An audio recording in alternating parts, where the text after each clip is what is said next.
Buenas tardes a todos. En primer lugar, quiero darle las gracias a la Fundación Altaya por haber puesto en marcha esta excelente herramienta formativa que se ha iniciado en tiempos de pandemia, pero que espero que esté aquí para quedarse cuando por fin podamos decir adiós a esta desafortunada etapa que creo que nadie pensó hace poco más de un año que íbamos a vivir. Esta tarde vamos a tratar un tema complejo, pero tenemos la suerte de contar con representantes de hospitales en los que se hace más y mejor cirugía del esófago. La doctora Natalia Cornellà, que es R4 en el Hospital de Bellvitge, nos va a hablar de las técnicas quirúrgicas, el acondicionamiento de la plastia gástrica y los principales puntos de controversia en esta cirugía. Como experto está el doctor Marcos Bruna Esteban, que es miembro de la unidad de cirugía esofagogástrica del Hospital de la Fe de Valencia, y actuará como moderador Eduardo Serrano, que es R3 del Hospital Universitario Príncipe de Asturias.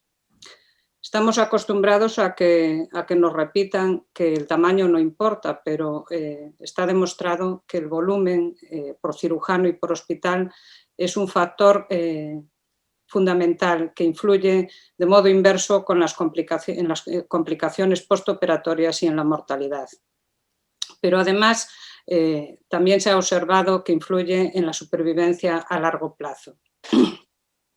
No quiero enrollarme más porque lo importante hoy es lo que tienen que contarnos los ponentes.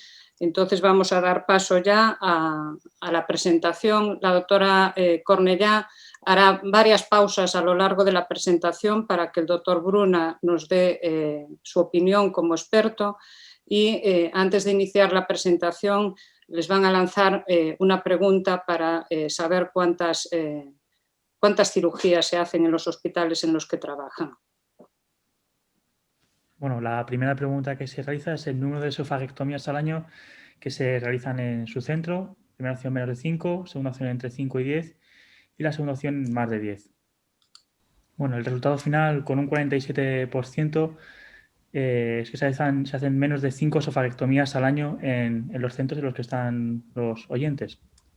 Buenas tardes a todos. En primer lugar, agradecer a todos los organizadores por darnos la oportunidad de participar en esta sesión que trata sobre la neoplasia de esófago y las técnicas quirúrgicas y de acondicionamiento gástrico.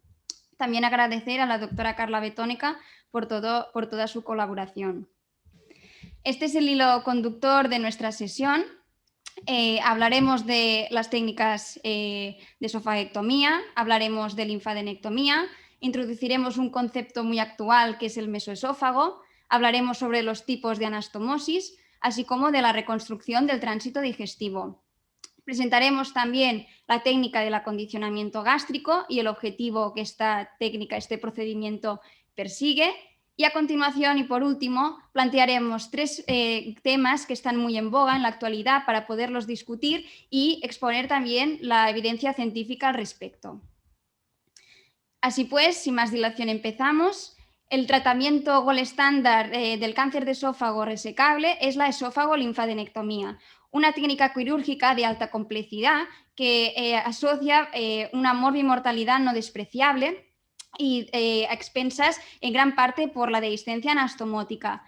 De hecho, si me permitís, Ivor Lewis en el año 1946 ya en este artículo hacía referencia a esta complicación como suturar lo que es insuturable.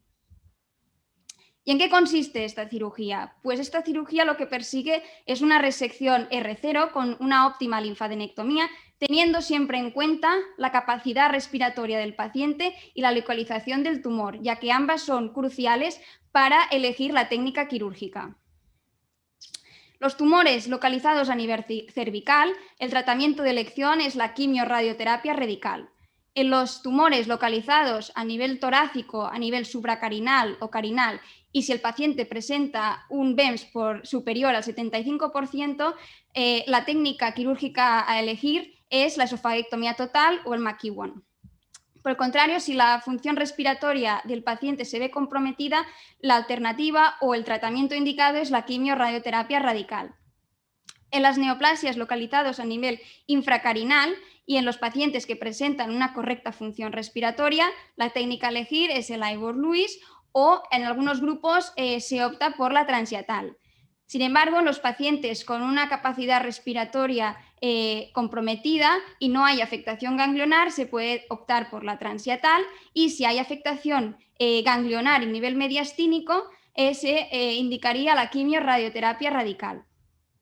En los tumores localizados a nivel distal o de la unión Sievert 1 y 2, en los pacientes con un BEMS superior al 75%, la técnica indicada es el Ivor-Lewis, o también en algunos grupos pues optarían por la transhiatal. Y, en cambio, si se trata de un esófago de Barrett largo, lo que se persigue es la máxima resección esofágica posible y se indicaría un McEwan. En aquellos pacientes en los que la función respiratoria se ve comprometida y no hay afectación ganglionar, se podría indicar la técnica transhiatal, y si hay afectación ganglionar, se indicaría quimioterapia o quimio-radioterapia radical. La linfadenectomía lo que persigue es centrarse en las siguientes áreas anatómicas, como es a nivel cervical, torácico y abdominal. Cervical, supraclaviculares bilaterales; a nivel torácico, las peritraqueales, las periesofágicas; a nivel subcarinal, peribronquiales, el conducto torácico formando parte de la linfadenectomía, y los ganglios recurrenciales. Y a nivel abdominal, los mediastínicos inferiores, los paracardiales y a nivel del tronco celíaco. Tanto las guías japonesas como las guías americanas han numerado las distintas estaciones ganglionares, y desde la sección de cirugía esofagogástrica se recomienda utilizar las guías japonesas. ¿Cómo clasificamos la linfadenectomía? Pues bien, en 2 campos o 3 campos. 2 campos si hacemos referencia a nivel torácico y a nivel abdominal, y 3 campos si añadimos el nivel cervical. A su vez, la linfadenectomía a nivel torácico se clasifica, o podemos distinguir entre la estándar, que incluye hasta nivel subcarinal; la extendida, incluyendo los paratraqueales derechos; y la mediastínica total, incluyendo los paratraqueales bilaterales y los recurrenciales bilaterales. Tras comentar esto, lanzamos una nueva pregunta, que es: en el carcinoma epidermoide del tercio medio, ¿la linfadenectomía habitual en su centro es la estándar, la torácica extendida o la mediastínica total? Bueno, el resultado del tipo de linfadenectomía, con un 53% de resultados, es la tipo estándar, seguido de la torácica extendida, y en un 10% la mediastínica total. En función del tipo de tumor, esperamos un tipo de diseminación ganglionar en concreto, un tipo de patrón. En los adenocarcinomas se espera un patrón más homogéneo a nivel abdominal o mediastínicos medios inferiores, no quedando muy claro qué hacer a nivel del mediastino superior, ya que hasta el 20% de los casos se puede haber afectación ganglionar en este nivel. Por el contrario, si se trata del carcinoma escamoso, podemos ver una afectación de hasta el 35% a nivel cervical en los casos en que esté localizado en el tercio superior, y hasta un 6% a nivel abdominal, invirtiéndose en los tumores localizados en el tercio distal. Todo ello cobra importancia porque sabemos que el número de ganglios resecados y el número de ganglios positivos se correlaciona directamente con la supervivencia del paciente. Por ello, algunos autores, como los que vemos a continuación, recomiendan un número de ganglios mínimo a resecar en función del tipo de tumor y en función del estadiaje, de forma que de forma global se recomienda un número mínimo de 10 ganglios a resecar en los T1, un mínimo de 20 ganglios en los T2 y un mínimo de 30 ganglios en los T3 y en los T4. Otros autores proponen este punto de corte a un mínimo de 15 ganglios para verse reflejado un aumento de la supervivencia en aquellos pacientes que han recibido tratamiento neoadyuvante, teniendo que elevar este punto de corte a 20-25 ganglios en aquellos pacientes que no han recibido neoadyuvancia. En el estudio CROSS, formado por 2 ramas, pacientes que van a cirugía directa sin neoadyuvancia y pacientes que han recibido neoadyuvancia, en lo que reportan, lo que demuestran es que en los pacientes sin neoadyuvancia, a mayor número de ganglios resecados, mayor número de ganglios positivos obtenidos, no siendo así en los pacientes que han recibido neoadyuvancia, ya que no por mucho más ganglios resecados se obtienen más ganglios positivos, de forma que este estudio concluye que en los pacientes que han recibido neoadyuvancia, la resección ganglionar no se asociaría a un aumento de la supervivencia, apuntando, por lo tanto, o cuestionando la maximización de la linfadenectomía en este grupo de pacientes. Sabemos que existen diferencias en cuanto a la extensión de la linfadenectomía en los distintos países, por ejemplo, en Japón y en nuestro medio, y esto se debe a dos factores. En primer lugar, por la prevalencia del tipo de tumor. En Japón es más prevalente el carcinoma escamoso, en nuestro medio es el adenocarcinoma. Y en segundo lugar, por el tipo de tratamiento neoadyuvante. En Japón se apuesta por la quimioterapia y en general en nuestro medio es quimio-radioterapia. Todo ello nos hace pensar que los resultados obtenidos en Japón podrían no ser extrapolables en nuestro medio.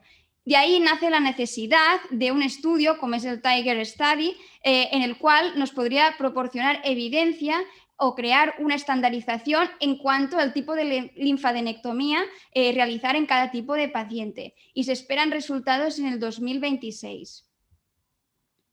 Un concepto muy actual es el concepto de mesoesófago y en esto esperamos que el doctor Bruna, si nos puede aclarar un poco más sobre este concepto.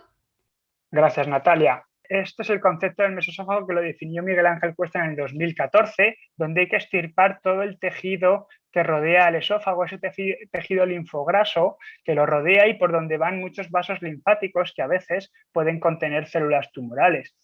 En esta siguiente diapositiva podéis ver cómo una pieza sin mesoesófago es algo más fina, donde no hay apenas tejido rodeando al esófago y en muchas de las partes de la disección se puede ver la pared muscular del esófago. Esta sería una pieza con el mesoesófago completo, que a modo del concepto de mesorrecto, pues consiste en esto, en extirpar todo ese tejido que rodea al esófago, lleno de grasa, lleno de tejido linfático y vascular, que puede ser sustento y donde se pueden alojar células tumorales y ganglios que debemos incluir en la linfadenectomía. En estas piezas de corte transversal realizadas en anatomía patológica en nuestro centro, podemos ver que en el circulito verde muestra lo que es la luz del esófago, pero cómo el tumor se extiende extraluminal, que si nosotros hubiésemos hecho una resección sin la exéresis total de este mesoesófago, probablemente hubiésemos hecho una R1, R2 en este caso, y sin embargo, si conseguimos esa exéresis total de ese mesorrecto, incluyendo todo ese tejido que hemos hablado, conseguimos claramente una R0 y aseguramos un margen circunferencial claro. Lo has dicho muy bien, Natalia, en tu presentación, es que los pacientes que van a ser sometidos a una cirugía debemos valorar muy bien su operabilidad, si son pacientes frágiles, si tienen una capacidad respiratoria buena o mala. Tenemos que valorar la resecabilidad del tumor sabiendo que hay tumores irresecables, como aquellos que infiltran la aorta, la tráquea, la columna vertebral. Y has explicado muy bien el algoritmo de las indicaciones quirúrgicas en cada uno de estos escenarios, ¿no? En cuanto a la linfadenectomía, yo creo que hay que hacer una linfadenectomía extensa en base al tipo de tumor y su localización, y ahora criticaré un poco el estudio CROSS. En un estudio que hemos hecho en nuestro centro con casi 200 pacientes, hemos visto que la supervivencia a largo plazo es mayor en aquellos pacientes en los que conseguimos una exéresis mayor de 20 ganglios en la pieza quirúrgica. La media de la serie es 19 ganglios en cada paciente, pero si conseguimos extirpar más de 20, se ve claramente que la supervivencia mejora. En cuanto a los tipos de linfadenectomía, vamos a ir viendo en imágenes un poco lo que sería cada una de ellas. Esta sería una linfadenectomía estándar. En este caso podemos ver la aorta, podemos ver el bronquio izquierdo y cómo hemos conseguido una resección de todo ese tejido linfograso y del esófago que está en la zona supradiafragmática e infracarinal en el mediastino inferior. Esto es el pericardio de toda esta zona y esto ya sería la pleura contralateral. Por lo tanto, este es todo el tejido que debemos extirpar y así es como debe quedar el campo quirúrgico después de una esofagectomía estándar. En esta otra imagen vemos un poco más en detalle lo que sería el territorio infracarinal y veis como aquí está todo limpio de tejido linfograso y de adenopatías que pueden tener en esta zona. A nivel de hacer la linfadenectomía es importante respetar el nervio vago y la rama bronquial derecha para facilitar la mejor funcionalidad respiratoria. Nosotros, dentro de lo que es la linfadenectomía estándar, también consideramos incluidos este grupo de aquí, que es el grupo paratraqueal derecho, limitado por la vena ácigo, seccionada por la tráquea, el nervio vago a nivel medial y a nivel digamos, medial, porque estamos en prono, y a nivel lateral, la vena cava superior. Este grupo paratraqueal derecho también lo incluimos en este tipo, pensamos que debe ser incluido también este tipo de linfadenectomía estándar. O nosotros que la estándar la consideramos también como extendida, ¿no?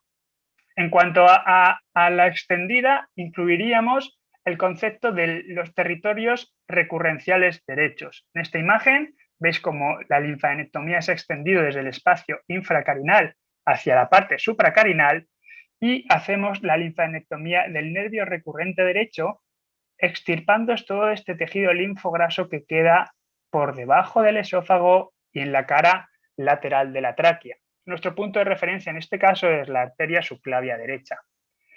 Este tejido es el que tenemos que extirpar y aquí lo veis en otra imagen un poco más ampliada con las referencias anatómicas y la exéresis de este tejido linfograso que incluye el territorio recurrencial derecho. Y cuando nos referimos a linfadenectomía mediastínica total, queremos decir que hacemos la exéresis de todo el tejido linfograso supracarinal con los recurrentes de ambos lados. Aquí veis las referencias anatómicas y la disección, sobre todo en este caso la vamos a centrar en el lado izquierdo, teniendo que extirpar todo el tejido que anteriormente se localizaba aquí y que después de la resección pues queda este campo donde podemos identificar todas estas estructuras.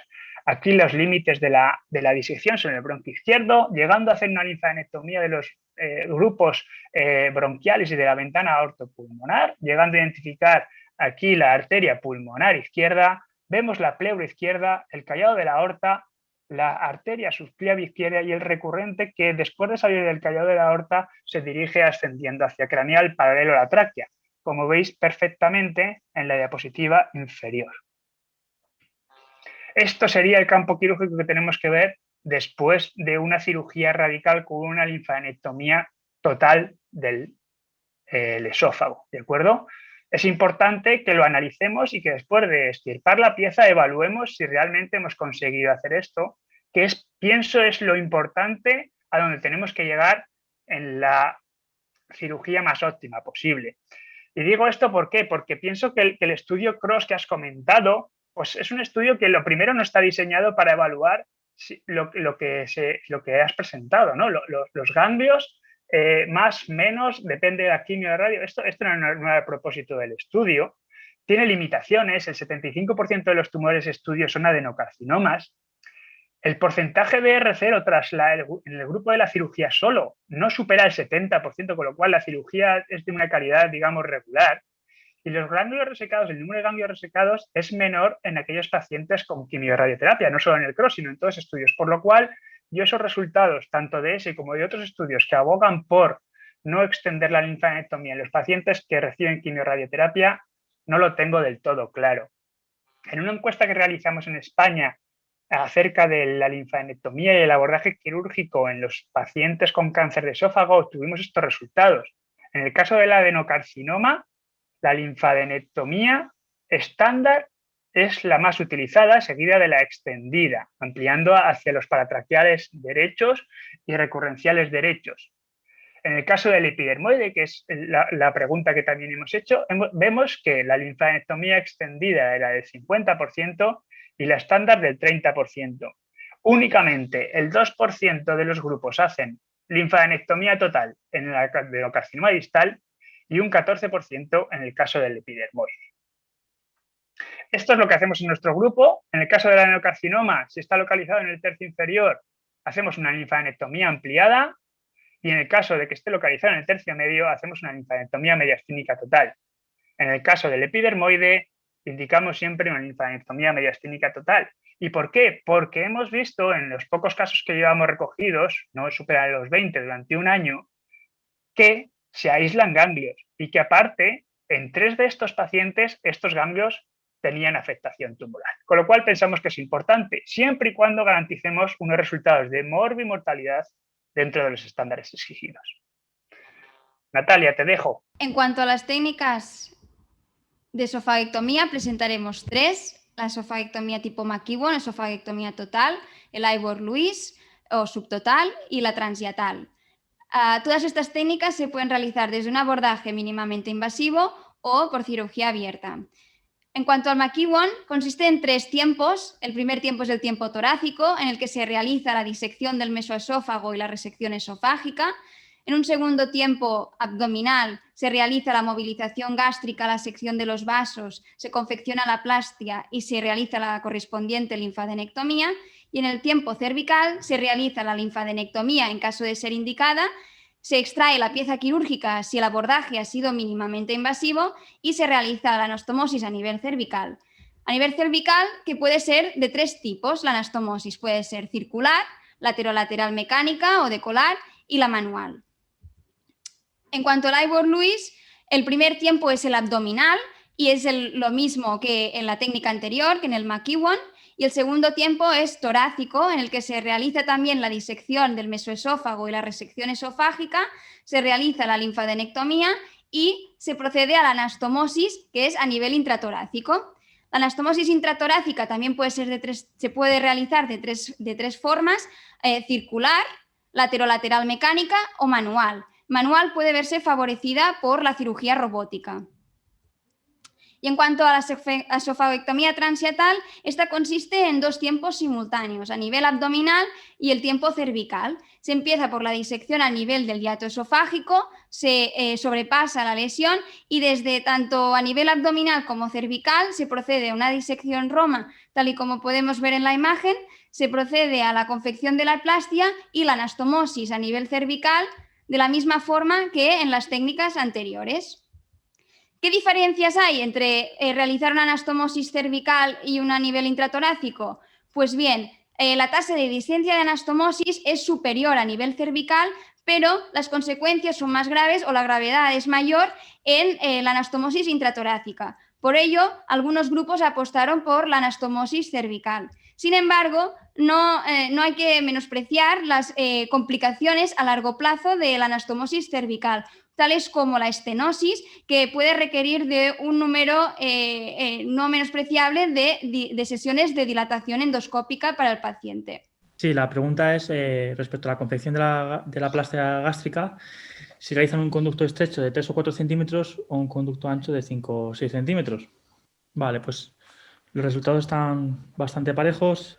El 52% de la audiencia realiza un conducto estrecho y el 48% un conducto ancho, así que están bastante parejos. Natalia, si quieres, puedes seguir. Perfecto, gracias. ¿Cómo podemos hacer una anastomosis más segura? Uno de los recursos que disponemos en la actualidad a nivel intraoperatorio es utilizar el verde de endocianina, el cual nos permite localizar aquellas áreas correctamente vascularizadas o de mayor vascularización, tanto a nivel del margen de resección esofágico como de la plastia gástrica, para así poder confeccionar una anastomosis más segura.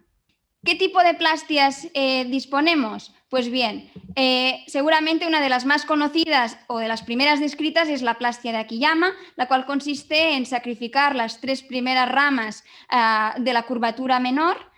Disponemos también de la plastia de Akiyama modificada o la de Tribulet, en la cual se sacrifican 5 ramas manteniendo la arteria gástrica derecha, y la gastroplastia de Marmús, en la cual sí que se sacrifica la arteria gástrica derecha y todo ello nos permite confeccionar plastias más estrechas y largas. ¿Cómo se confecciona la gastroplastia? Pues esta consiste en una movilización gástrica, sección y ligadura de los vasos, la arteria gástrica izquierda, como vemos en la imagen, la gastropliploica izquierda y los vasos cortos y eventualmente la arteria gástrica derecha.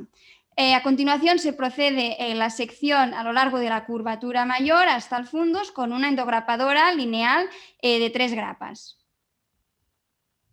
¿Y cuál es la ruta de ascenso de la plastia? Pues puede ser a través del mediastino posterior con un trayecto más corto y la que normalmente realizamos en nuestro medio, o puede ser también vía mediastino anterior, que es la vía o la ruta de ascenso que suelen realizar los japoneses.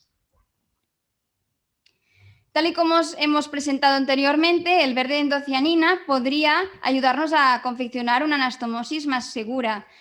Doctor Bruna, ¿nos podría dar su opinión al respecto? Pues gracias, Natalia. Yo pienso que el verde de endocianina es una técnica que cada vez tiene más, digamos, funciones en la cirugía digestiva, que nosotros estamos empleando cada día un poquito más, y a nivel del esófago lo que hacemos es valorar la vascularización de la plastia gástrica cuando la extendemos al cuello, ¿no? Aquí veis imágenes de lo que es una perfusión con verde endocianina. Es algo muy sencillo, ¿no? Después de confeccionar la plastia gástrica, nosotros lo que hacemos es extenderla e inyectar de forma intravenosa una dilución de verde endocianina, y vemos cuánto tiempo tarda en llegar el verde a la plastia, calibrando la longitud de la plastia y cuánto tiempo tarda en llegar a cada uno de los lugares que marcamos, ¿no?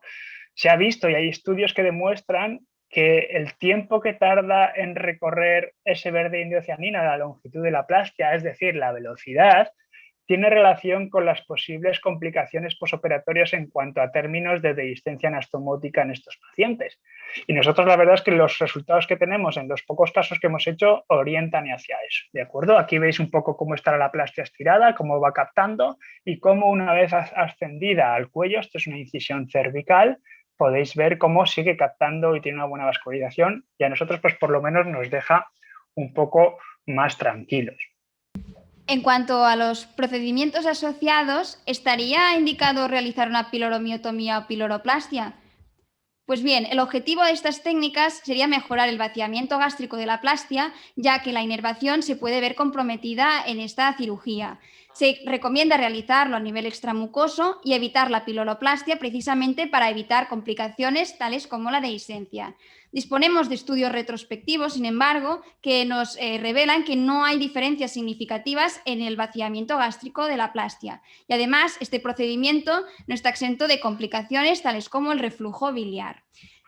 Un estudio pendiente del grupo de Pittsburgh, de Luketic, está en marcha un ensayo clínico prospectivo randomizado que nos podría proporcionar evidencia al respecto. No sé si realizan piloroplastia en su centro, doctor Bruna. Nosotros no hacemos. ¿Qué piensa la audiencia? Bueno, aquí el resultado está más claro. El 70% casi de la audiencia no realiza piloroplastia en el momento de la cirugía. Pues yo estoy de acuerdo con esa mayoría. Pienso que no hay evidencia que la sustente, añade tiempo quirúrgico y añade posibles complicaciones. El motivo de hacer la pilotomía, como bien ha explicado Natalia, es facilitar el vaciamiento de la plastia gástrica y una mejor función, evitando el riesgo de aspiraciones y demás. Bueno, esto no hay evidencia y nadie lo ha demostrado, y nosotros no lo hacemos de forma sistemática. Acorde a este punto, también es un procedimiento habitual y un uso, digamos, rutinario el empleo de la sonda nasogástrica en el posoperatorio de una esofaguectomía. De hecho, las guías lo recomiendan, ¿no? La última guía ERAS del 2018 recomienda el uso de la sonda nasogástrica para evitar esa distensión de la pasta gástrica y facilitar el vaciamiento. En nuestro grupo tampoco colocamos sonda nasogástrica y la verdad es que pensamos que no es necesario. De hecho, publicamos un estudio en el que no hay diferencias entre usarla y no usarla, y los pacientes muchas veces no les gusta poneros una sonda nasogástrica un día y colocaros en la posición del paciente y llevarla 48 horas. No es agradable y pensamos que es a veces incluso contraproducente, ¿no? Entonces, bueno, lo que sí que se ha demostrado y lo que sí que hay evidencia es que la plastia gástrica tiene que ser una plastia alargada, ¿no? Eso sí que se ha visto que es uno de los factores de riesgo para favorecer, digamos, el vaciamiento. Si haces una plastia ancha, el vaciamiento es peor que si haces una plastia estrecha, con lo cual, en principio, usar una plastia estrecha es lo que está más indicado. Otro tema y un detalle técnico es la longitud del tamaño de la endograpadora a usar, ¿no? Ha dicho muy bien Natalia que usamos las grapadoras de triple línea de grapado, pero luego la longitud, ya sabéis que hay distintas longitudes, 60, 45, incluso más pequeñas. Depende un poco de lo que quieras usar. Si quieres conseguir una longitud más grande de la plastia, hay grupos que abogan por el empleo de endograpadoras más cortas, con lo cual puedes conseguir un mayor, digamos, distancia o longitud de esa plastia al ser las secciones más pequeñitas. Nosotros lo que hacemos es estirarla bien, la plastia, e ir poco a poco confeccionándola, estirándola bien y fuera del abdomen. Eso nosotros en el tiempo abdominal sacamos la pieza fuera por una pequeña laparotomía y entonces la estiramos y ahí confeccionamos bien la plastia estirada. Pienso que eso es muy importante. Y en cuanto a la yoyonostomía, pues bien, si bien se han descrito los beneficios de la nutrición enteral versus la nutrición parenteral, realizar este procedimiento puede conllevar también complicaciones graves como es la oclusión intestinal. Por ello, se aconseja realizarse de forma selectiva en aquellos pacientes malnutridos o que recibirán adyuvancia. Aún así, no hay suficientes estudios prospectivos randomizados al respecto. No sé si doctor Bruna realiza yeyonostomía en su centro. Pues vamos a ver qué piensa la audiencia antes de dar mi respuesta, ¿te parece? Bueno, pues el porcentaje de respuesta a la audiencia es similar al de la pilotomía previa. Es que el 65%, la inmensa mayoría de la audiencia, no realiza yeyonostomía de alimentación durante la cirugía. Bueno, pues pienso que desde mi punto de vista la yeyonostomía puede ser útil y en muchos casos ayuda a tratar a pacientes que tienen complicaciones, ¿no? Durante el posoperatorio o incluso que están malnutridos y están en afagia en el preoperatorio. Pero sí que es verdad que es un gesto que está grabado con una morbilidad no desdeñable, hasta el 22% en algunas series y una tasa de reintervención entre el 2 y el 5% de los pacientes. Entonces, bueno, pues pienso que no, ni sí ni no, sino en casos seleccionados, ¿no? ¿Y cuándo la indicábamos nosotros, la realización de una yeyonostomía? Pues la indicábamos en pacientes que estaban malnutridos antes de la operación y que no podían tragar. Entonces pensamos que esta nutrición enteral por yeyonostomía aportaba los nutrientes necesarios para optimizar el estado nutricional de estos pacientes y con ello afrontar la cirugía con más garantías, porque eso sí que está claro que un paciente malnutrido se va a complicar seguro, eso está demostrado. Y los pacientes con sarcopenia y malnutrición se complican, con lo cual tenemos que optimizar su estado nutricional antes y si es necesario una yeyonostomía porque no pueden tragar y porque tienen malnutrición, se coloca.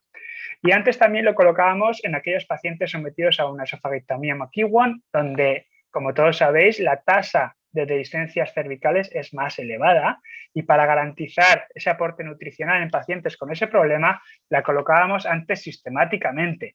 Pero nos hemos dado cuenta que da problemas y actualmente estamos realizando esto, una yeyonostomía fantasma. Es el concepto semejante al del colon, el de la ileostomía fantasma en las anastomosis de riesgo. Pues nosotros igual, lo que hacemos es referenciar el asa yeyuno, donde supuestamente colocaríamos el catéter de la yeyonostomía, lo referenciamos o bien con un vessel loop extraído transcutáneo o con unos puntos de fijación en la pared del peritoneo. Y si es necesario colocar la yeyonostomía porque el paciente tiene una complicación o por cualquier otro problema, nuestros radiólogos intervencionistas pueden localizar este asa mediante ecografía y tunelizar el catéter de la yeyonostomía para alimentarlos. Por ahora llevamos 12 pacientes con esta técnica. No ha sido necesario colocar la yeyonostomía porque no ha sido necesario, por suerte, con lo cual, pero pensamos que puede ser una alternativa en el caso de que haya que colocarla, ¿no? Nos evitamos lo que es el problema de tener el tubo dentro del abdomen colocado y aparte tenemos una alternativa para poder hacerlo, ¿no? Entonces, bueno, pues es una opción y vamos a ver un poco qué es lo que pasa, ¿no? No es la panacea, pero bueno, es una alternativa. Otro punto importante es que en el cáncer de esófago y en la cirugía del cáncer de esófago a veces no podemos utilizar la plastia gástrica, como ha explicado muy bien Natalia, porque tenemos que hacer una resección más amplia, una esofagogastrectomía, por ejemplo, en tumores del esófago distal que se extienden a veces hacia el estómago, ese estómago no podemos utilizar, no sería oncológicamente correcto, o por lo que sea, en su día hay un problema con ese estómago y no se puede utilizar, tenemos que tener alternativas. Y las principales alternativas que tenemos, en primer lugar, es el colon, la coloplastia, que se puede utilizar el colon izquierdo, el colon transverso, pero nosotros en nuestro grupo solemos utilizar el colon derecho. ¿Y en qué consiste la coloplastia? Pues la coloplastia consiste en separar el colon derecho con el ilion terminal, digamos, liberarlo de sus pedículos vasculares, de las ramas iliocólicas, la rama cólica derecha y las ramas que le vienen por las ramas ileales, para que la vascularización de la fascia únicamente le venga por la arteria cólica media, por la arcada vascular, respetando, muy importante, estas conexiones en forma de V que están en el meso y por las que muchas veces hay un aporte sanguíneo y un flujo arterial que permite una vascularización adecuada de la plastia. Con lo cual, cuando hagáis una coloplastia, si la tenéis que hacer algún día, no liguéis el meso aquí arriba, ir a ligar el meso cerca de los películos vasculares, porque así garantizamos respetar estas anastomosis arteriales y venosas que facilitarán el flujo sanguíneo en la parte del ilion, que es lo que anastomosaremos en el cuello. Es una técnica compleja en la que conlleva hacer una anastomosis esófago-ileal, una anastomosis entre el colon y el yeyuno, porque nuevamente hay que montar una I de Rux, y posteriormente el pie de asa y una anastomosis colocólica, con lo cual es una técnica compleja, pero bueno, que sepáis que es una alternativa que se puede usar. Al igual que se puede usar el injerto libre de yeyuno. Es una técnica, pues bueno, que es compleja, que requiere de microcirugía y que es importante que la conozcamos por si acaso hay que hacerla algún día, pero únicamente pienso que debe hacerse en centros con experiencia donde hay un equipo multidisciplinar entrenado en ello, en realizar anastomosis, de microcirugía y donde pues, se puede hacer un control estricto y atender las posibles complicaciones que puedan pasar. Para ello se requiere, como he dicho, un equipo multidisciplinar. Tienen que participar los otorrinos, a veces los cirujanos plásticos para hacer esta anastomosis, los torácicos. Y esto solo se puede hacer en centros en los que hay un alto volumen y existen todas estas especialidades. ¿Por qué? Porque la cirugía del cáncer de esófago es una cirugía que tiene complicaciones, que tiene problemas, que si vais a hacer cáncer de esófago y cirugía del cáncer de esófago, olvidaros de dormir tranquilos, porque es que los pacientes se complican y los pacientes se mueren. Entre el 50 y el 60% de los pacientes sometidos a una cirugía de cáncer de esófago se van a complicar, en mayor o menor medida. Entre el 2,5 y el 5% se van a morir dentro de los primeros 90 días. Es una mortalidad a tener en cuenta. Y las anastomosis fugan. Si son torácicas, fugan menos, pero son más graves, como bien ha dicho Natalia, y si son cervicales, pues van a fugar. Y en algunos casos fugan hasta 1/3 de los pacientes. Esto es un porcentaje elevado de los casos. Con lo cual, tened en cuenta que la cirugía del cáncer de esófago tiene complicaciones y por eso es importante estar en centros especializados que manejan a estos pacientes, no solo para tratarlos, el problema en sí, sino también para tratar este tipo de complicaciones. De todas formas, estamos estudiando y trabajando mucho en mejorar a nuestros pacientes, en optimizarlos y en muchas estrategias que intentan reducir el número de las complicaciones de esta cirugía. Y una de estas estrategias es el acondicionamiento de la plastia gástrica. ¿No, Natalia? Sí. ¿Qué podemos hacer para mejorar la plastia gástrica? Sabemos que las complicaciones relacionadas con la plastia gástrica se relacionan con los fenómenos de isquemia, sobre todo a nivel del fundus gástrico, relacionados también como factores de riesgo, la misma técnica, la ruta de ascenso de la plastia, la tensión de la sutura, y todo ello puede conducir a la dehiscencia anastomótica. Por ello, esta técnica, este procedimiento, persigue mejorar la vascularización, sobre todo a nivel del fundus gástrico, y disminuir el riesgo de dehiscencia anastomótica o bien su gravedad. Esta técnica se basa en estudios experimentales en los que se ha visto que tras la oclusión de las arterias se crea una neovascularización que es máxima a los 14 días. Además, existen también estudios retrospectivos, a destacar el estudio de Schroeder, en los que los pacientes sometidos a acondicionamiento gástrico, en este caso laparoscópico, 3 semanas antes de la cirugía, mejoraba la morbilidad postoperatoria en cuanto a que la dehiscencia anastomótica, en caso de estar presente, tenía menor repercusión clínica, era menos grave. ¿Cómo se realiza esta técnica? Pues bien, el abordaje puede ser angiorradiológico o bien quirúrgico por laparoscopia. En nuestro centro se realiza el abordaje angiorradiológico por ser menos invasivo. El procedimiento se inicia con una arteriografía inicial del tronco celíaco y posteriormente se procede a la embolización selectiva de las 3 ramas, de la arteria gástrica izquierda, de la arteria esplénica en su raíz y de la arteria gástrica derecha. Esta última a veces puede ser difícil embolizarla o incluso hay grupos en los que de forma sistemática no la embolizan. Y a continuación se concluye el procedimiento mediante una angiografía final de confirmación para comprobar que se haya realizado la embolización completa. Estas son imágenes del material utilizado para la embolización, los coils y los tapones vasculares en función del calibre vascular. Esta sería una imagen de una arteriografía inicial en la que vemos toda la vascularización completa a través de la arteriografía del tronco celíaco. Se procede a la embolización y finalmente la arteriografía final en la que se visualiza las arterias correctamente embolizadas y la permeabilidad de la arcada gastroepiploica, que es la que se quiere preservar. Y perdón, Natalia, lanzamos una nueva pregunta a la audiencia sobre si realizan acondicionamiento de la plastia gástrica. No, sí por embolización o sí ligándolo de forma laparoscópica. Bueno, Natalia, pues la inmensa mayoría de la audiencia, el 83%, no realizan acondicionamiento de la plastia gástrica. ¿Qué complicaciones se puede asociar a este procedimiento? Pues bien, las complicaciones son pocas, pero hay que destacar el infarto esplénico, la pancreatitis, o también se han descrito otras complicaciones como la lesión arterial o la disección o el sangrado. A continuación, expondremos 3 puntos o 3 temas que están en boga, en discusión en la actualidad, y expondremos también la evidencia científica. Continuaremos con el mismo acondicionamiento gástrico, procederemos al abordaje transtorácico y transyatal versus el transyatal y el papel de la cirugía mínimamente invasiva en la cirugía del cáncer de esófago. En cuanto al acondicionamiento, en este estudio se revisan varios artículos, la mayoría de ellos prospectivos, no randomizados o bien retrospectivos, en los cuales se concluye que si bien no hay evidencia de que esta técnica de que el acondicionamiento gástrico disminuye significativamente la incidencia de la dehiscencia de anastomosis, sí que reduce la severidad de la misma. Pero por ello se necesitan más estudios clínicos randomizados para poder establecer protocolos en cuanto a esta técnica. Esta es una serie de casos publicado en 2011 de 36 pacientes en los cuales la tasa o la incidencia de dehiscencia anastomótica a nivel cervical fue del 3% tras la embolización gástrica.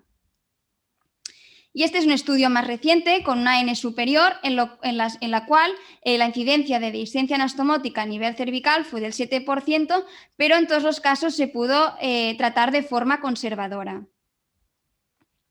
Por todo ello, la bibliografía actual lo que nos revela es que la tendencia de esta técnica es a disminuir la incidencia de la dehiscencia de anastomosis sin evidenciar diferencias estadísticamente significativas. Sin embargo, sí que consigue una menor morbilidad en caso de que se produzca esta complicación. Pero por ello necesitamos más estudios, más ensayos clínicos randomizados al respecto para poder estandarizar este procedimiento. Ensayos clínicos que hay en curso, uno es realizado en nuestro centro, que estamos pendientes de resultados, y se ha realizado con pacientes a nivel de anastomosis intratorácica. Otro ensayo clínico, también pendiente de resultados, en anastomosis cervical, es el realizado en el Hospital Clínico de Valencia. Doctor Bruna, ¿en su centro realizan acondicionamiento gástrico? Pues nosotros sí, creo que somos vosotros y nosotros los únicos centros en España que hacemos esto. De hecho, nuestros radiólogos intervencionistas fueron a aprenderlo a vuestro hospital. Entonces sí, porque consideramos que puede ayudar. Sí que es verdad que la evidencia es muy limitada, pero nosotros pensamos que es acondicionar a un estómago que va a sufrir una tensión, que va a estar localizada en una zona que no le toca, puede ayudar en todos los casos. Y lo hacemos tanto en anastomosis intratorácicas como en anastomosis cervicales. De hecho, este es motivo de uno de nuestros proyectos en el futuro a publicar, que es una tesis doctoral, donde hemos evidenciado que en 188 pacientes, de los cuales acondicionamos 97, la mitad de ellos, no disminuyó el acondicionamiento la tasa de complicaciones posoperatorias. Sin embargo, sí que vimos que aquellos pacientes que tienen fugas van peor, y eso la evidencia también lo respalda. Si tienes una fuga anastomótica en el cáncer de esófago, tu morbimortalidad posoperatoria aumenta y también a corto y a largo plazo.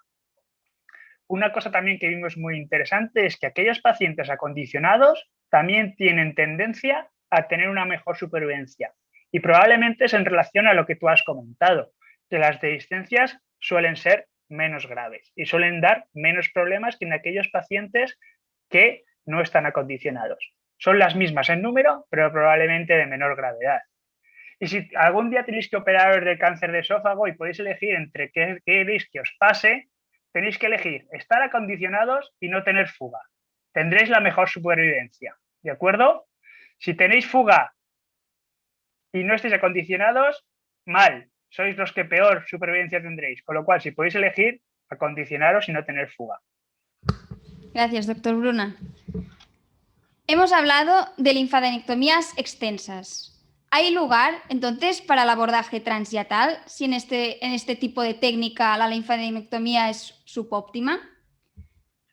Pues bien, en aquellos pacientes en los que por la localización del tumor se puede indicar, o por la función respiratoria, se puede indicar tanto el abordaje transtorácico como el transyatal, se ha visto que en aquellos pacientes en los que presentan poca afectación ganglionar o mucha afectación ganglionar, ambas técnicas presentan la misma supervivencia, es decir, no habría diferencias entre estas dos técnicas. Pero ¿qué pasa con aquellos pacientes que presentan una afectación ganglionar entre 1 y 8 ganglios?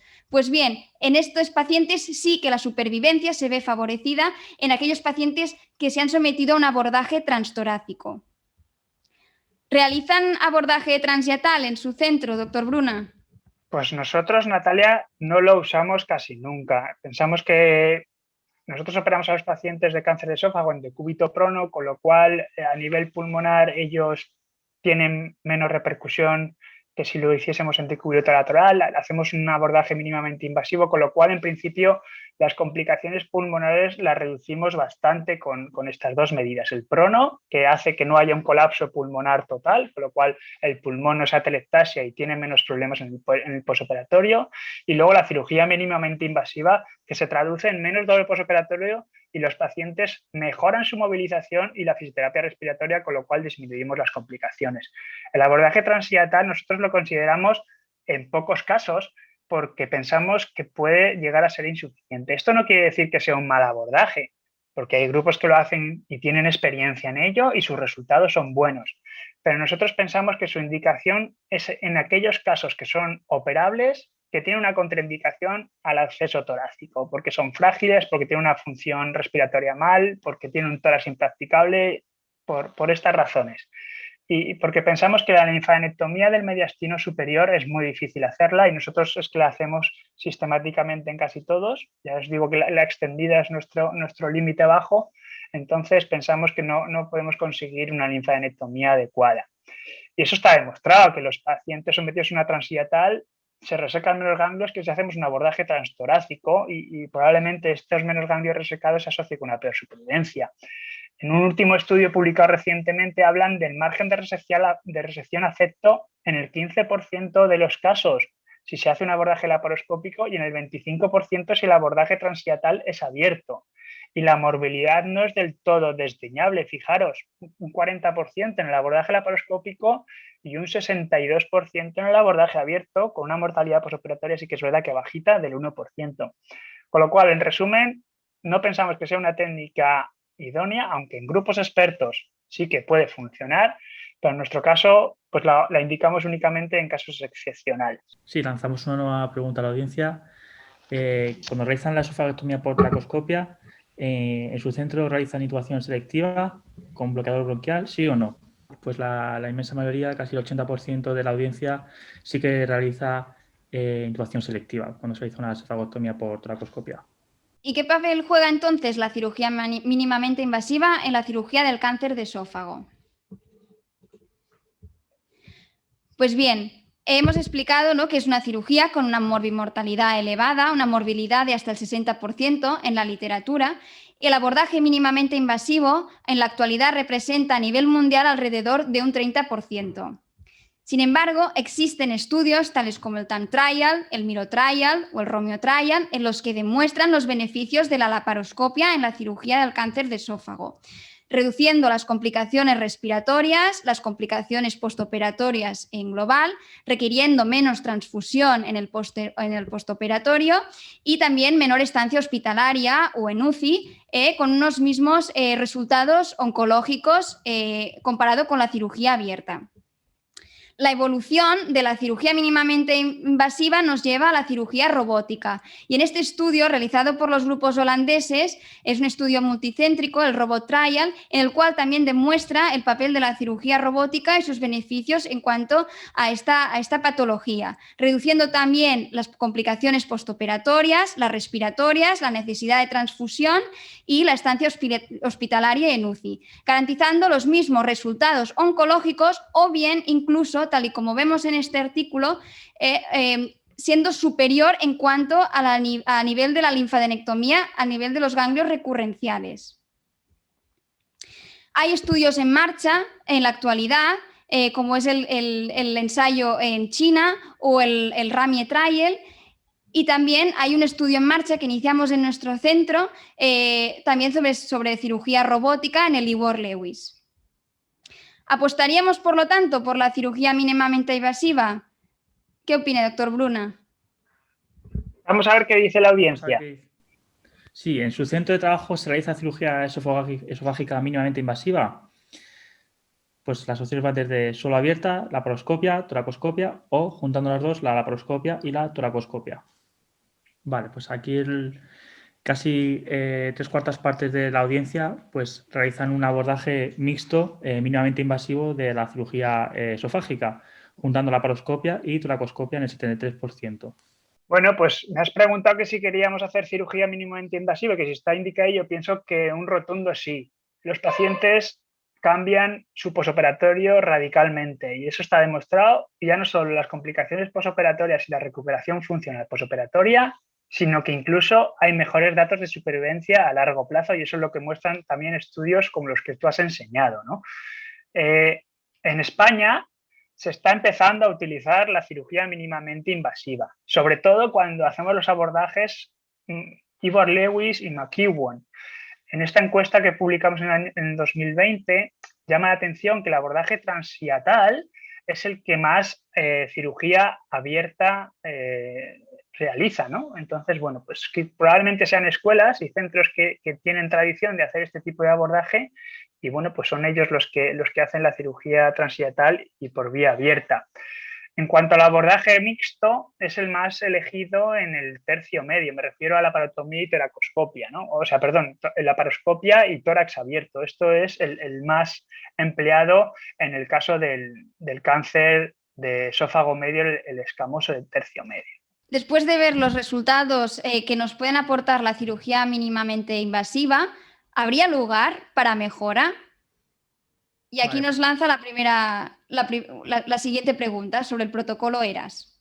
Eso es, sobre si nuestra audiencia practica el protocolo ERAS en los pacientes en el posoperatorio de un esófago. Bueno, pues aquí los resultados están bastante parecidos, prácticamente a la mitad. El 55% de la audiencia no realiza protocolo ERAS y el 45% sí. No sé si doctor Bruna nos podría explicar un poco en qué consiste este protocolo. La idea es que este protocolo lo que intenta es optimizar al paciente de una forma global y mejorar los resultados obtenidos en esta cirugía que, como os he dicho anteriormente, tiene una elevada morbimortalidad. Y aparte de hacer una buena cirugía, una buena anestesia, pues hay que hacer muchas más cosas en estos pacientes. Esta es una guía publicada por la ERA Society en el año 2018, y este es un trabajo publicado por el Grupo de Rehabilitación Multimodal en Cirugía Esofagogástrica del Grupo GERM en el mismo año. Y lo que intenta la cirugía o los protocolos de rehabilitación multimodal es optimizar a los pacientes, tanto en el preoperatorio como durante el intraoperatorio y en el posoperatorio. Significa que a los pacientes hay que llevarlos al quirófano en las mejores condiciones posibles, con un buen estado nutricional, con un buen estado físico, con un buen estado psicológico, sin anemia, con una preparación, digamos, óptima para correr un maratón. En el quirófano tenemos que ser menos agresivos, tanto a nivel anestésico, tanto a nivel quirúrgico, tanto a nivel de manejo de fluidos. No se pueden quedar hipotérmicos nuestros pacientes, tienen que tener tromboprofilaxis, profilaxis antibiótica, y durante el posoperatorio los pacientes tienen que recibir las medidas necesarias, ni más ni menos. No hay que ser ni muy agresivos en cuanto al uso de drenajes ni sondas, ni tampoco obviarlos en muchos casos. Todo esto en conjunto lo que hace y lo que se ha demostrado es que mejora los resultados. disminuye en este metaanálisis publicado en el año 2020, se ve que disminuye la tasa de descensos anatomóticas, que disminuye la morbilidad global, que disminuye las complicaciones posoperatorias, los costes. Los pacientes sometidos a un protocolo ERAS van mejor. En una encuesta publicada en nuestro país, vemos que en global los protocolos ERAS se utilizan en menos de un tercio de nuestros hospitales que realizan la cirugía de esófago, aplicando una vía clínica en este tipo de pacientes el 57%, pero específico ERAS menos de un 30%. Y este porcentaje es mayor en los centros en los que realizan más esofagectomías, probablemente porque están más entrenados, tienen un equipo multidisciplinar que se encarga de tratar de forma global y de optimizar a estos pacientes. Estos protocolos ahora requieren un endocrino nutricionista, enfermería, anestesistas, psicólogos, fisioterapeutas, cirujanos. Seguro que me deja muchos, porque el equipo multidisciplinar es fundamental para llevar a cabo e implementar estos protocolos de una manera exitosa. Al igual que está claro que, como ha comentado antes la doctora Parada al introducir la reunión de hoy, es que es muy importante hacer este tipo de cirugía en centros con volumen, porque se ha visto que la estancia y la morbilidad posoperatoria son mejores en aquellos centros en los que más casos se hacen, ¿no? Entonces, bueno, eso es lo que quería retransmitiros en cuanto a esto. Gracias, doctor Bruna. Procederemos ya a las conclusiones de la sesión. Destacar que la esófago-linfadenectomía es el gol estándar en el tratamiento curativo del cáncer de esófago, que la localización del tumor, la estadificación y la capacidad respiratoria del paciente son cruciales en el algoritmo terapéutico. Destacar las técnicas de esofagectomía, McEwan con anastomosis cervical, Ivor-Lewis con anastomosis intratorácica y la técnica transhiatal con anastomosis cervical. Conocer el concepto de mesoesófago, que la cirugía transhiatal es una alternativa en aquellos pacientes con una neoplasia localizada a nivel infracarinal y con una capacidad respiratoria comprometida, pero se podría aceptar también en pacientes con un tumor con una neoplasia de la unión Sieber-2 por la baja incidencia de neuropatías infracarinales. La linfadenectomía, actualmente hay una ausencia de consenso en cuanto a la nomenclatura y de ahí la necesidad del estudio Tiger. Destacar también y conocer la clasificación estándar, extendida y mediastínica total, que la reconstrucción del tránsito digestivo se realice mediante la gastroplastia y también hay alternativas en caso de no poderse utilizar el estómago para la reconstrucción del tránsito. No hay evidencia en cuanto a piloromiotomía y ionostomía, que los tipos de anastomosis pueden ser circular, laterolateral mecánica y manual, que la dehiscencia de anastomosis es más frecuente a nivel cervical, pero es más grave a nivel intratorácico, y no olvidar las complicaciones a largo plazo que puede conllevar la anastomosis cervical. El acondicionamiento gástrico es su objetivo, que es disminuir la incidencia, pero sobre todo lo que se ve en la actualidad es que disminuye la gravedad de la dehiscencia anastomótica y que se necesitan más ensayos clínicos aleatorizados al respecto. Y que el abordaje mínimamente invasivo juega un papel muy importante en cuanto a la disminución de complicaciones postoperatorias, en la supervivencia del paciente y también la necesidad de establecer protocolos como el ERAS para el postoperatorio y antes de la cirugía para el paciente. Y que probablemente el robot podría jugar en un papel superior en cuanto a la linfadenectomía. Estas son unas lecturas recomendadas por el doctor Bruna y así que os animamos a que os las leáis y que así se pueda completar esta sesión y agradecer a todos por estar aquí y agradeceros también toda la atención durante nuestra charla. Muchas gracias. Gracias, Natalia, y por tu completa exposición y a Marcos por sus valiosos comentarios. Antes de pasar a la discusión, creo que hay unas preguntas dirigidas a la audiencia para ver en qué entorno, qué tipo de audiencia tenemos. Vale, pues la mayor parte de gente nos escucha desde España y la mitad son casi adjuntos y la otra mitad son residentes, 43 y 56%. Muy bien, yo quería empezar este turno de discusión haciéndole una pregunta al doctor Bruna como experto. ¿Cuál es el número de mínimo de esófagos que considera que debería operar una unidad de cirugía esofagogástrica al año, y al mismo tiempo cuál sería el número ideal de cirujanos de esa unidad para combinar pues, el que tengan una suficiente experiencia, el garantizar la continuidad asistencial y eso tan importante que es el relevo generacional. Gracias, Pura, por tu pregunta. Pues bueno, yo pienso que cuanto más mejor, ¿no? Aquí el volumen sí que importa, yo creo, y depende mucho de lo que haya en las circunstancias de cada lugar, cada país, la incidencia local y demás, ¿no? Sabemos que en España, en Cataluña, está bien instaurado esto, o mejor instaurado que en el resto de España, y hay una centralización que creo que, si no me equivoco, está en 10 procedimientos por centro. Luego, si no, la doctora Betónica que nos aclare un poco este punto. Yo pienso que 10 procedimientos, más que por centro, deberían ser por cirujano.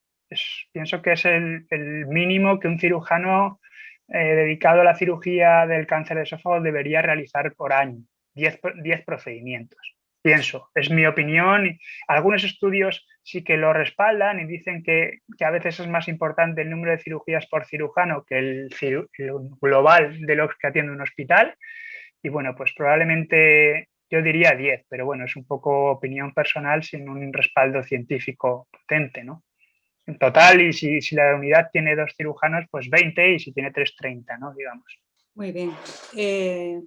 Natalia, bueno, he visto que en los 2 centros hacéis el acondicionamiento por embolización radiológica, ¿no? Y me gustaría preguntaros si os habéis planteado en alguna ocasión, cuando al paciente hay que hacerle una laparoscopia de estadificación antes de la neoadyuvancia, hacer ya la ligadura arterial en ese momento aprovechando la laparoscopia. En principio no, pero tenemos aquí a la doctora Betónica, experta, que quisiera añadir. Bueno, gracias, Pura, por la pregunta. A ver, en principio no lo hacemos, ¿no? Porque de hecho en la mayoría de esófagos no vamos a hacer salvo en las neoplasias de la unión. De hecho, te diría que la hacemos solo en la neoplasia de la unión Sieber 2. Hacemos la laparoscopia porque tanto el 2 como el 3 luego los oncólogos lo tratan a efectos de quimioterapia como si fuera un estómago, ¿no? Entonces hacemos muy poca laparoscopia en el resto de esófago y no nos lo hemos planteado. La verdad es que tenemos muy pocos problemas con la arteriografía y a la hora de planificar la arteriografía. O sea, nuestros pacientes esperan poco porque hay un feedback bueno. El paciente prácticamente, cuando ya decidimos en el comité que es operable, ya prácticamente tiene día y el enfermo no tiene que esperar. Y ante la pregunta esta, claro, hacemos muy poca y los pocos que hemos hecho la verdad es que no nos lo hemos planteado. Yo creo que probablemente es más seguro hacer por arteriografía que no por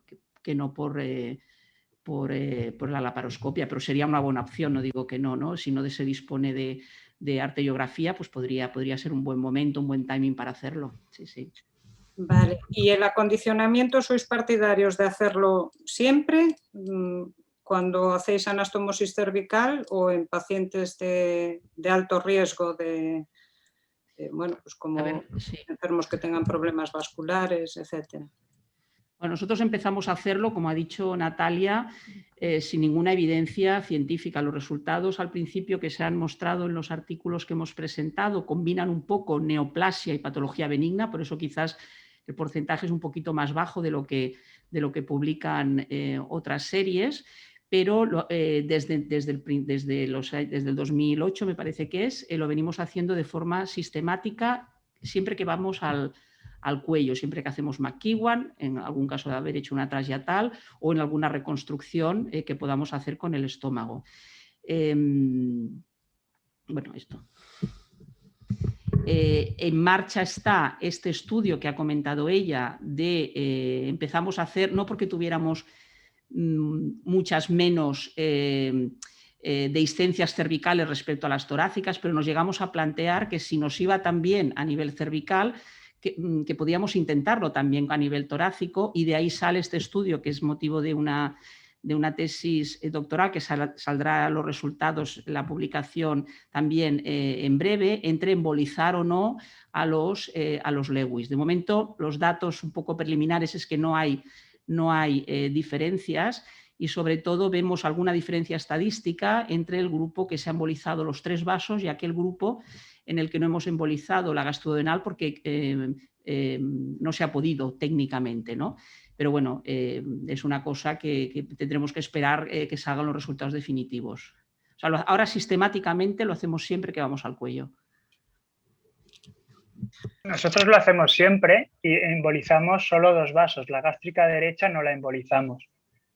No, tampoco hay un respaldo científico ni los resultados avalan que funcione, ¿no? Pero sí que es verdad que lo hacemos sistemáticamente tanto en Ivor Lewis como en McEwan. Muy bien. Eduardo, no sé si quieres hacer alguna pregunta o transmitirlas de la audiencia. Sí, tenemos varias preguntas por parte de la audiencia. Si queréis empezamos un poco por las del preoperatorio, que hay varias preguntas respecto al preoperatorio. José Luis Romero nos pregunta si en el contexto de la neoadyuvancia, que también es un tema que daría bastante que hablar, un paciente presenta un TEP y contraindica una toracoscopia, en cuyo caso se podría realizar una vía transyatal, por ejemplo en un centro de alto volumen como es el suyo, doctor Bruna. Bueno, pues lo primero es optimizar al paciente. Y un paciente con un tromboembolismo habrá que ver la extensión del tromboembolismo. Si un tromboembolismo masivo importante, pues habrá que recuperarse de eso lo primero y evaluar su función respiratoria, porque a lo mejor no es ni operable. Ya te digo, el abordaje transiatal es una opción y es una opción válida y está descrita con resultados. Nosotros probablemente lo optimizaríamos lo máximo posible y si la función respiratoria está en un rango adecuado, pienso que deberíamos optar por un abordaje convencional que hacemos transtorácico por cirugía mínimamente invasiva, donde no conseguimos el colapso total del pulmón ni un bloqueo selectivo. Evidentemente, como todo, cada caso es particular, habría que evaluarlo y como alternativa, pues sí, en tumores distales, pues podría ser y sin gran afectación linfática a nivel supracarinal, es una opción. Pero bueno, nosotros preferiríamos optimizarlo al paciente lo máximo posible. Luego Héctor Luna Ortiz también nos pregunta sobre un tema que no hemos comentado, que es el uso de las prótesis esofágicas en neos estenosantes, previo a la quimio o a la radio. ¿Qué papel podría desempeñar una prótesis esofágica? Bueno, no sé, las prótesis esofágicas tienen su papel sobre todo en los pacientes con cáncer de tratamiento paliativo.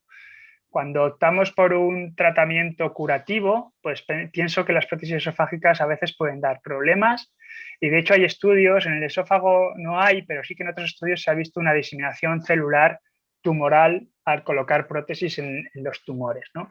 Nosotros no somos muy partidarios de colocar prótesis en el preoperatorio, preferimos alimentar a los pacientes por una ionostomía si es necesario o una sonda, pero no, colocar las prótesis no las vemos adecuadas, además de que luego a la hora de la cirugía produce una reacción inflamatoria que a veces dificulta la disección y la radicalidad del proceso, ¿no? Entonces, si se pueden evitar, preferiríamos evitarlas. Y tiene una cabida, evidentemente, cuando vamos a optar por un tratamiento paliativo en un paciente con un tumor avanzado o pluripatológico que tiene disfagia o afagia y no hay otra opción. Siguiendo con este bloque de preguntas del preoperatorio, nos preguntan también 2 personas, Ana Sennett y Rocío Pérez, sobre el uso de la piloroplastia química con toxina butolínica. ¿Cómo lo ve usted? Pues nosotros en el manejo preoperatorio no tenemos experiencia. Sí que tenemos en el postoperatorio de algún paciente que ha hecho alguna gastroparexia y que ha necesitado la inyección de toxina botulínica y funciona. Esto funciona. Los pacientes, muchas veces la gastroparexia se manifiesta como una sensación de reflujo. Los pacientes que quejan molestias en el cuello o en el centro del tórax es probablemente por ese reflujo de retención en la plastia gástrica. Y a pesar del omeprazol que se les pauta en muchas ocasiones, necesitan una abertura del píloro y la toxina botulínica inyectada en los 4 cuadrantes produce una mejora clara de la sintomatología y mejora el vaciamiento de la plastia gástrica. Lo que pasa que a veces es necesario reinyectar porque la toxina tiene un efecto a veces temporal, pero en otras ocasiones con una sola inyección es suficiente. No sé si Pura o Carla tenéis experiencia con esto. Creo que algún día lo hemos comentado, ¿no, Carla? Bueno, nosotros no hacemos, como hemos dicho, ni la pilorotomía ni la piloroplastia, no hacemos inyección preoperatoria de toxina botulínica, porque tampoco hay evidencia de que estos pacientes tengan realmente una obstrucción de vaciado gástrico. Sí que tenemos 3 pacientes, 2 que se hizo toxina botulínica y fue bien. Toxina botulínica que se inyectó pues, muy precozmente, o sea que igual puede ser que si hubiéramos esperado más hubiera resuelto, y un paciente que fue mal, que lo llevamos incluso a una piloroplastia y que también fue mal con la piloroplastia. Es un paciente que luego desarrolló una neoplasia de orofaringe y el pobre paciente lleva pues, casi un año con la yeyunostomía que nosotros por escuelas sí que hacemos, un año con la yeyunostomía y no resuelto el problema del vaciado gástrico. Nos pregunta también Rocío Pérez en relación al preoperatorio si normalmente se derivan los pacientes a neumología. Nosotros no los derivamos, pero sí que los estudiamos con pruebas funcionales respiratorias y un poco seguimos más o menos el protocolo que ha presentado Natalia, valorando el BENS o el FEV1. Si es patológico, pues consideramos que es un paciente de mayor riesgo, intentamos optimizarlo. Lo hacemos antes de empezar la neoadyuvancia y después de terminar el esquema de neoadyuvancia un mes antes de la cirugía. Así tenemos un poco de margen para intentar optimizarlo. Y en los casos que vemos que tienen un patrón patológico, sí que los mandamos para que intenten optimizarlos, tanto fisioterapia, rehabilitación respiratoria como el neumólogo, pero si tienen un patrón normal no los mandamos sistemáticamente a neumo. Sí que a rehabilitación y a fisioterapia respiratoria sí. Yo, si me permitís, no sé Pura qué opinará, pero sí que es verdad que nosotros utilizamos el BEMS y nos hemos encontrado muchos pacientes con un BEMS correcto y que el paciente realmente desatura durante la cirugía y si hemos empezado con una cirugía robótica, una cirugía toracoscópica, tenemos que proceder a la toracotomía y nos estamos planteando qué otro parámetro, y quizás aprovecho para ver en Santiago o en Valencia qué parámetro más usáis, aparte del BEMS. Incluso hemos pensado la capacidad de difusión oxígeno, o sea, no tenemos muy claro por qué algunos pacientes con un BEMS, que es el índice que utilizamos, pues luego en la cirugía presenta una desaturación y no nos explicamos el motivo, ¿no? No sé si vosotros podéis apuntar algún otro o qué índice utilizáis o si solo el BEMS, que es lo que hacemos nosotros. Yo creo que es un tema complicado, ¿no?